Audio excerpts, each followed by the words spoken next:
जो तुम्हें नंगा करके तुम्हारे सामने खुद नंगा होकर संबंध बनता हो, उससे कैसी शर्म। जो तुम्हारे स्तन, योनि, नितंब आदि को स्पर्श किया हो, उससे कैसी शर्म।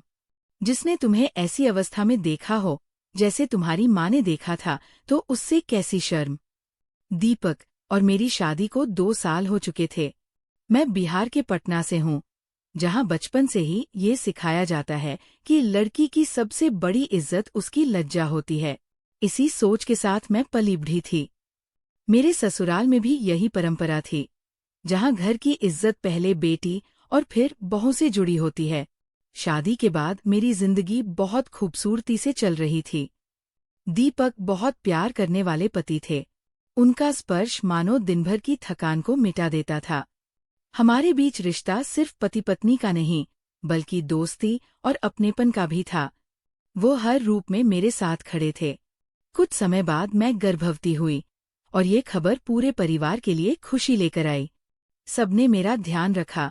एक दिन रूटीन चेकअप के लिए मैं दीपक के साथ अस्पताल गई। अल्ट्रासाउंड रिपोर्ट में पता चला कि बच्चा स्वस्थ है, लेकिन अस्पताल से लौटते समय एक ई-रिक्शा ने मुझे टक्कर मार दी। दीपक ने मुझे संभालने की कोशिश की, लेकिन मैं पेट के बल गिर गई। दर्द असहनीय था। हमें तुरंत अस्पताल ले जाया गया, लेकिन रास्ते में ही मैं बेहोश हो गई। जब मुझे होश आया तो लगा जैसे शरीर का कुछ हिस्सा काम नहीं कर रहा था। दीपक ने मुझे दिलासा दिया और कहा कि सब ठीक है। बाद में उन्होंने बताया कि मेरी रीढ़ की हड्डी में गंभीर चोट थी और कई नसें डैमेज हो गई थी। इससे शरीर का निचला हिस्सा कभी काम करता था, कभी नहीं। 3 दिन बाद जब मैं घर लौटी तो दीपक ने बताया कि एक्सीडेंट की वजह से हमारा बच्चा अब इस दुनिया में नहीं रहा। ये सुनकर मेरा दिल टूट गया। ऊपर से मेरी शारीरिक स्थिति ने मुझे और अधिक बेबस बना दिया। एक दिन जब दीपक मुझे खाना खिला रहे थे, अचानक पेशाब निकल गया। उन्होंने बिना किसी हिचकिचाहट के सफाई की, लेकिन मुझे ये सब देखकर गहरा दुख हुआ।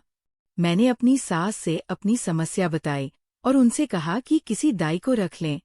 सास नाराज होकर बोली कि मुझे शर्म नहीं आती, जो पति से अपना मलमूत्र साफ कराती हूँ। शाम को दीपक से मैंने ये बात साझा की। मैंने कहा कि ये सब उनसे करवाना मुझे शोभा नहीं देता। दीपक ने मेरी ओर देखा और कहा, अगर मेरी जगह तुम्हारी ये स्थिति होती तो क्या तुम मुझे ऐसा कहती। मैं चुप थी।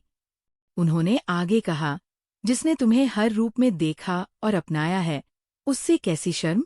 अगर तुम्हें मुझसे शर्म आती है तो मैं एक नर्स रख सकता हूँ, लेकिन तब मुझे लगेगा कि हमारे बीच का रिश्ता कमजोर हो गया है। उनकी बातों ने मुझे भीतर तक झकझोर दिया।